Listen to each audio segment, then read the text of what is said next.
Un jour nous étions en compagnie du prophète, paix et bénédiction soient sur lui. Nous nous étions rassemblés chez l'une des familles à Ansar. Nous étions une assemblée complète. Quelqu'un se présenta à la porte et demanda « Puis-je entrer? J'ai une demande à vous faire, une affaire à discuter. » À ce moment-là, tout le monde se tourna vers le visage du prophète, paix et bénédiction soient sur lui. Il était toujours la figure centrale. L'autorisation émanerait de lui. Le prophète, paix et bénédiction soient sur lui, comprit la situation et demanda « Savez-vous qui est celui qui a fait cette demande ?» Nous répondîmes en chœur « Allah et son prophète le savent mieux. » Alors le prophète, paix et bénédiction soient sur lui, déclara « C'est l'insensé, l'ennemi d'Allah, Iblis. Que la malédiction d'Allah soit sur lui. » Sur cela, Omar s'exclama immédiatement « Ô messager d'Allah, autorise-moi à le tuer. » Le prophète, paix et bénédiction soient sur lui, ne lui accorda pas cette autorisation et dit « Arrête, ô Omar, ne sais-tu pas qu'un délai lui a été accordé jusqu'à une date précise? Laisse l'idée de le tuer. » Puis il ajouta « Ouvrez la porte pour qu'il entre. Il est venu ici sur ordre. Essayez de comprendre ce qu'il va dire. Écoutez attentivement ce qu'il vous racontera. » Ils lui ouvrirent la porte. Il entra et se présenta devant nous. Nous le vîmes sous cette forme, un vieil homme chauve. Il avait 6 ou 7 poils qui pendaient de son menton comme des poils de cheval. Ses yeux étaient dirigés vers le haut. Sa tête était énorme comme celle d'un éléphant. Ses lèvres ressemblaient à celles d'un buffle. Ensuite, il nous salua ainsi. « Salutations à toi, ô Mohammed. Salutations à vous, assemblée des musulmans. » En réponse à ce salut, le prophète, paix et bénédiction soient sur lui, lui dit « Les salutations appartiennent à Allah, maudit. » Puis il lui demanda « Pourquoi es-tu venu ?» Iblis répondit « Je ne suis pas venu ici de mon propre gré, j'ai été obligé de venir. » Le prophète, paix et bénédiction soient sur lui, demanda « Quelle est cette obligation ?» Iblis raconta « Un ange de ton glorieux Seigneur est venu à moi et m'a dit « Allah le Très-Haut t'ordonne de te rendre auprès de Mohammed, mais dans un état d'humilité et de modestie. Tu iras le voir et tu lui raconteras comment tu as trompé les enfants d'Adam. Tu lui diras tout ce qu'il te demandera en toute sincérité. » Puis Allah a dit « Si tu mens dans ce que tu dis, si tu ne dis pas la vérité, je te réduirai en cendres et te disperserai comme un souffle de vent devant tes ennemis. Je ferai de toi la risée de tous. Voilà pourquoi, ô Mohammed, j'ai reçu cet ordre de venir te voir. Pose-moi les questions que tu veux. Si je ne réponds pas correctement à tes questions, mes ennemis se moqueront de moi. Il n'y a rien de pire que d'être la risée de ses ennemis. » Ensuite, le prophète, paix et bénédiction soient sur lui, posa cette question. « Puisque tu vas dire la vérité, dis-moi, qui parmi les gens est celui que tu n'aimes pas le plus ?» Iblis répondit « C'est toi, ô Mohammed.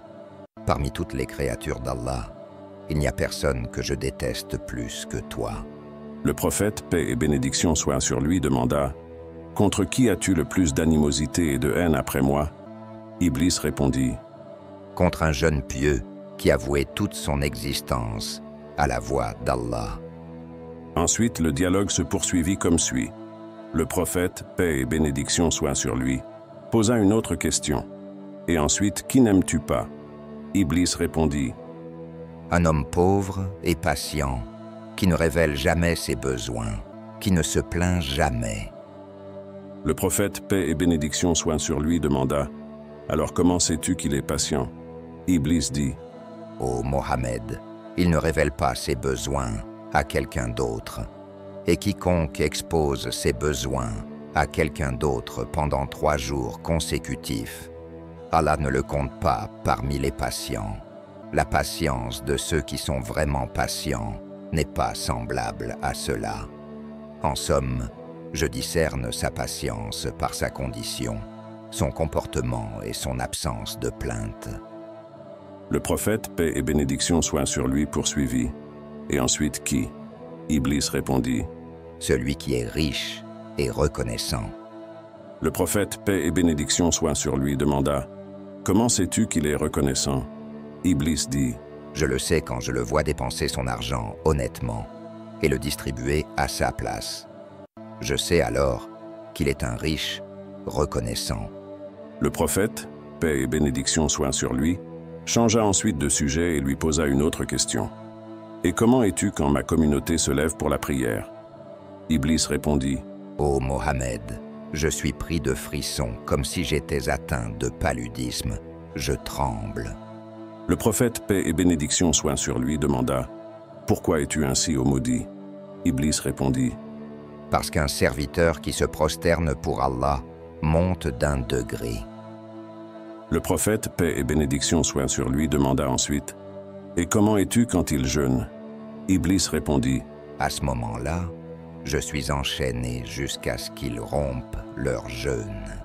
Le prophète, paix et bénédiction soient sur lui, poursuivit, et comment es-tu quand ils font le pèlerinage?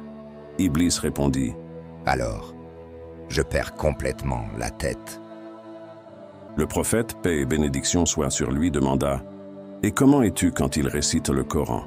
Iblis répondit, À ce moment-là, je fonds comme du plomb fondu dans le feu. Le prophète, paix et bénédiction soient sur lui, demanda finalement, et comment es-tu quand ils donnent la charité? Iblis répondit, À ce moment-là, ma situation devient très difficile. C'est comme si quelqu'un prenait une scie et me coupait en deux. Le prophète, paix et bénédiction soient sur lui, demanda, pourquoi es-tu coupé en deux comme ça, ô Abu Moura? En réponse, Iblis dit, Laisse-moi te l'expliquer. Puis il commença à raconter, parce que la charité comporte 4 bienfaits. Voici comment. Allah le Très-Haut apporte la bénédiction au bien de celui qui donne la charité. La charité rend la personne bien-aimée de sa communauté. Allah le Très-Haut place un voile entre cet homme et l'enfer. Allah le Très-Haut éloigne de lui les épreuves, les difficultés et les soupirs. Le prophète, paix et bénédiction soient sur lui, posa des questions sur ses compagnons. Qu'en est-il d'Abou Bakr? Iblis répondit, Il ne m'a jamais obéi, même à l'époque de la Jahiliya. Alors, comment m'obéirait-il après être devenu musulman? Le prophète, paix et bénédiction soient sur lui, demanda, et qu'en est-il d'Omar ibn al-Khattab? Iblis dit, Je te jure par Allah, chaque fois que je le voyais, je m'enfuyais.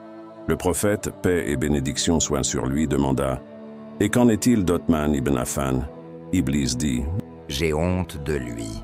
Même les anges miséricordieux ont honte de lui. Le prophète, paix et bénédiction soient sur lui, demanda, et qu'en est-il d'Ali ibn Abi Talib? Iblis dit, Ah, si seulement je pouvais m'en débarrasser, si lui et moi pouvions être séparés, si lui me laissait tranquille, je le laisserais tranquille, mais il ne me laisse pas tranquille.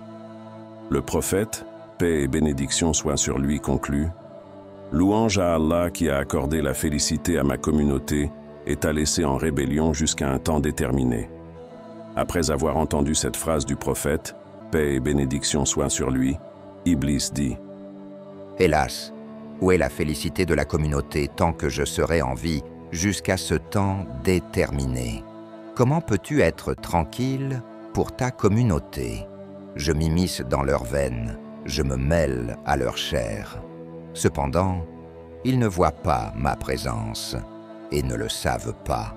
Par Allah, qui m'a créé et m'a donné un répit jusqu'au jour de la résurrection, je les égarerai tous, les ignorants et les savants, les analphabètes et les lettrés, les pervers et les pieux.